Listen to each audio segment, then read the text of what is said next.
मैंने अपने इंट्रोडक्शन में जो कुछ कहा, हो सकता है कि उसमें से कुछ बातें राजीव रंजन को, सुनील साजन को पसंद ना आई हो सकता है कुछ बातें अलका लांबा को पसंद ना आई हो, लेकिन मैंने तथ्य रखकर यह बता दिया। अलका सही है ना भाई, कांग्रेस पार्टी इन 5 राज्यों के चुनाव पर क्यों ध्यान नहीं देगी?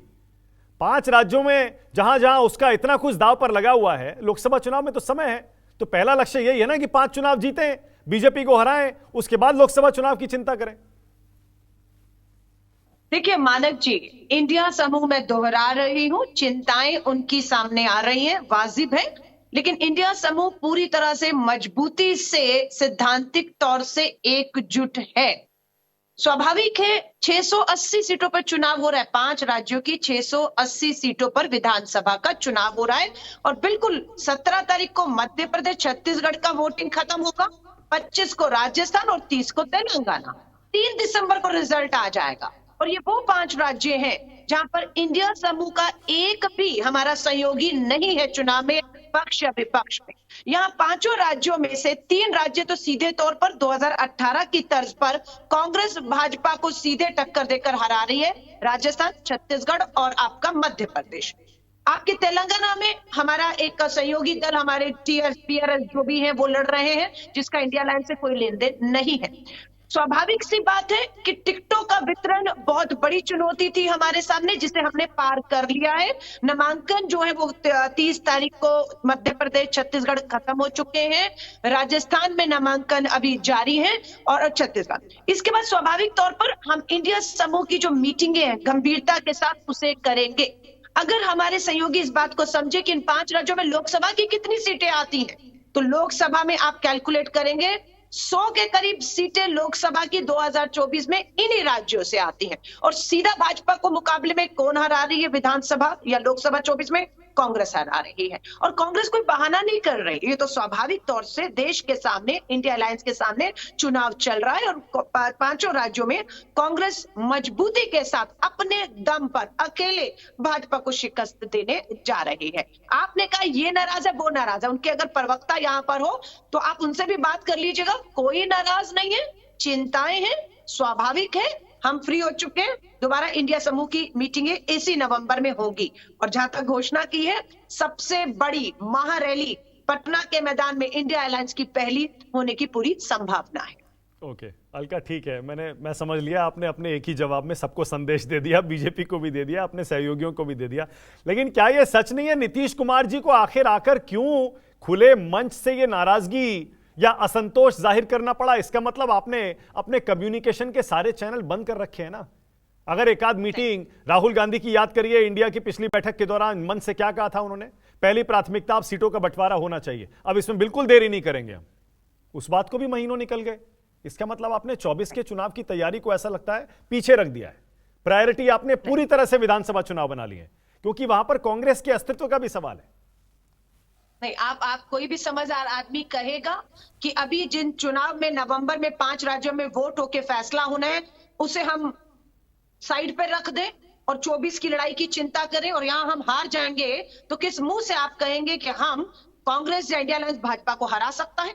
मान लीजिए भाजपा जीत गई, तो इंडिया अलायंस को, इंडिया के समूह को समझना चाहिए कितना बड़ा झटका लगने वाला है। बात सिर्फ ये नहीं है चुनाव है, बात ईडी की भी है। आज अगर ठीक है अशोक गहलोत जी के, हमारे प्रदेश अध्यक्ष हो या हमारी छत्तीसगढ़ की सरकार पे ईडी पहुंच गई है, लेकिन यहाँ शीर्ष नेतृत्व तो भारत के जो बैठ के कर रहा है वो करेगा। लेकिन अगर अरविंद केजरीवाल जी, मनीष सिसोदिया जी, संजय सिंह जो अलायंस के सदस्य हैं वो अंदर हैं, तो क्या होगा मीटिंगों पर? स्वाभाविक तौर पर उस समय भी असर आएगा। लेकिन क्या मीटिंगें नहीं होंगी? अगर एक एक नेता, अगर ममता बनर्जी जी के यहाँ पर अभिषेक बनर्जी उठा लिए जाएं, पिछली बार यही हुआ था, इंडिया अलायंस की मीटिंग में अभिषेक बनर्जी इसलिए नहीं आ पाए थे कि उसी दिन ईडी ने उन्हें सम्मन कर दिया था। तो हम तैयार हैं कि चुनाव की चुनौतियां हमारे सामने खड़ी हैं 5 राज्यों की नवंबर के महीने में, और या ईडी हमारे समूह पर किस तरह से हमला करेगा, सहयोगी दलों पर, हम वैकल्पिक तैयारी करेंगे। नीतीश जी ने जो बात की वो बहुत स्वाभाविक सी बात आपने कहा, खुले मन से कही। यही तो लोकतंत्र है, लोग भी जानना चाहते हैं, क्योंकि उन्हीं की इच्छा से ये इंडिया जो समूह है वो गठन किया गया। समय की मांग थी, जनता की आवाज थी कि एक तानाशाह लोकतंत्र और संविधान की हत्यारी सरकार को। एक सेकंड, आपने दो बातें कही आपने। आपने दो बातें हाँ कही। जी। नीतीश जी को ये क्यों कहना पड़ा? इसका मतलब लगता है कि पर्दे के पीछे से निजी तौर पर उनके साथ कोई बातचीत हो नहीं रही है, वरना वो ऐसा इस तरह नहीं। की बात खुले मन से कहते ही क्यों? क्यों जरूरत पड़ती है उनको? नहीं, ऐसा नहीं है।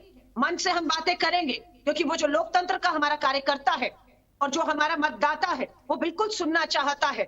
अगर उससे भी कहीं लगा होगा कि देरी हो रही है तो नीतीश जी ने ये बताया कि देरी क्यों हो रही है, जो स्वाभाविक है कि 5 राज्यों में चुनाव है और बड़ा घटक दल भारतीय राष्ट्रीय कांग्रेस जो सूत्रधार है वो चुनावों में व्यस्त है। लोग समझ गए इस बात को, अब कार्यकर्ता आपने समझ अरविंद गए। केजरीवाल, ओके ठीक है, आपने अरविंद केजरीवाल का नाम लिया। अरे ऑल द मोर रीजन, अब तो वक्त है आपके एकजुट होने का। अरविंद केजरीवाल के सिर पर ये जो ईडी का समन आया है, आम आदमी पार्टी तो कह रहे पूरे इंडिया गठबंधन को एक होकर सामने आना चाहिए, जबकि आप नहीं हो रहे हैं एकजुट। आपको तो इलेक्शन में ध्यान है आपका। नहीं नहीं नहीं नहीं, नहीं। फिर वही कह रही हूँ, इलेक्शन को ईडी की कार्रवाई से या इंडिया समूह के आगे बढ़ने की जो प्रक्रिया से बार बार क्यों जोड़कर देखा जा रहा है? सिर्फ नवंबर का ही तो महीना है, चुनाव कौन सा दिसंबर में होने जा रहा है 2024 का। या तो प्रधानमंत्री जी और भाजपा कह दे कि 24 में हम प्रीपोन कर रहे हैं चुनावों को क्योंकि हमें पता है 5 राज्यों में हम हार रहे हैं, और उसको अगर लंबा करेंगे तो एंटी इनकम्बेंसी हार का ठीकरा उनको नुकसान 24 में भी करेगा। कह दे भाजपा 24 में की जगह दिसंबर 23 में चुनाव हो रहा है, हम सब काम छोड़कर शायद उस पर भी ध्यान देंगे। लेकिन अच्छा। हमारी तैयारी 5 राज्यों में लोकसभा के साथ विधानसभा के साथ, ओके, एक सवाल और। लोकसभा की भी चल रही है। घटक दल चिंता नहीं करें, 5 राज्यों में विधानसभा के साथ लोकसभा में भाजपा को सीधे टक्कर देने में कांग्रेस कामयाब ठीक है। होगी। बाकी राज्यों के बारे में बिल्कुल हम लोग मिलकर जो है ठीक है, आगे ओके। बढ़ेंगे। अलका एक सवाल और, ऑल राइट। देखिए, और ये कुछ कांग्रेस के नेता भी मानते हैं जब निजी तौर पर बात होती है, और कुछ विश्लेषक भी कहते हैं, और मेरा भी विश्लेषण यही है, इसमें कुछ गलत नहीं है। लेकिन आप मान लीजिए ना कि आप सीटों के बंटवारे पर बातचीत विधानसभा चुनाव के बाद इसलिए करना चाहते हैं क्योंकि आपको उम्मीद है विधानसभा चुनाव में अच्छा प्रदर्शन होगा, और अच्छा प्रदर्शन होगा तो आपकी सीटों के बंटवारे में बार्गेनिंग पावर बढ़ जाएगी। अभी से अगर आपने सीटों का बंटवारा शुरू किया, आप उतने मजबूत नहीं है। अभी 5 राज्यों में 2 राज्य 3 राज्य जीत गए, तब आप पावर ऑफ स्ट्रेंथ से बात करेंगे, पोजीशन ऑफ स्ट्रेंथ से बात करेंगे। इसीलिए आप कह रहे हैं कि भैया पहले रिजल्ट आने दो, उसके बाद बात करेंगे। मैं आपको बताऊं, अगर ये चुनाव मान लीजिए उत्तर प्रदेश, झारखंड, तमिलनाडु में हो रहा होता और हमें लगता हम बेहतर प्रदर्शन करेंगे और अपने इंडिया समूह के, चाहे वो डीएमके हो, चाहे समाजवादी पार्टी हो, झारखंड मुक्ति मोर्चा हो, एनसीपी, शिवसेना, उन राज्यों में चुनाव होता तो हम अच्छा बार्गेन करते, अच्छी सीटें लेते उनसे। लेकिन ये चुनाव तो उन 5 राज्यों में हो रहा है जहां पर जो बार्गेन या ज्यादा सीट हम लेंगे, ये सवाल पैदा ही नहीं होता। ये स्वाभाविक है कि इन 5 राज्यों में कांग्रेस अकेले अपने दम पर हरा रही। नहीं, इन राज्यों में तो है, लेकिन आपकी ताकत अगर बढ़ेगी पूरे देश में, आप मान लीजिए 2-3 स्टेट आप जीत गए तो आप बाकी स्टेट्स में भी ताकतवर होंगे ना। ऐसा थोड़े है कि इन 3 स्टेट्स जीत गए तो इन्हीं 3 स्टेट्स में आपकी बार्गेनिंग पावर बढ़ेगी। मान लीजिए मध्य प्रदेश, छत्तीसगढ़ जीत गए तो तमिलनाडु का समीकरण क्या वही होगा जो मध्य प्रदेश, राजस्थान, छत्तीसगढ़ में होगा? कतई नहीं होगा। जो तेलंगाना के परिणाम होंगे, क्या उत्तर प्रदेश के समीकरण को वो बदल पाएंगे? नहीं बदल पाएंगे। तो हमारे सहयोगियों की ये चिंता नहीं है। ये बिल्कुल हमारे जो दूसरे दल है कि जल्दी तो आप कह रहे हैं, हमारे विरोधी कह रहे हैं फटाफट के लिए, नहीं तो इसको विरोध दिखाएंगे। कोई विरोध नहीं है। हर चुनाव राज्य की जमीन, वहां का हमारा सहयोगी दल से बैठकर हम तय करेंगे और बहुत बेहतर तरीके से सब चीजें तय होंगी। लेकिन स्वाभाविक है कांग्रेस के लिए आज की तारीख में प्राथमिकता पर 5 राज्यों के 680 सीटों के विधानसभा के चुनाव थे। लोकसभा की तैयारी उन्हीं के साथ चल रही है और हम लोग अब फ्री हो चुके हैं। अब उम्मीदवार अपने प्रचार में है। हमारे नेता प्रियंका गांधी जी, राहुल गांधी जी, खड़गे जी पूरा उतरे हुए हैं और अब हमारे पास समय है शीर्ष नेतृत्व के पास, हमारे केसी विनोद जी, और वो अब अगर मीटिंग होती भी है नवंबर में, उसमें हिस्सा ले सकते हैं और लेंगे। ओके, राजीव रंजन,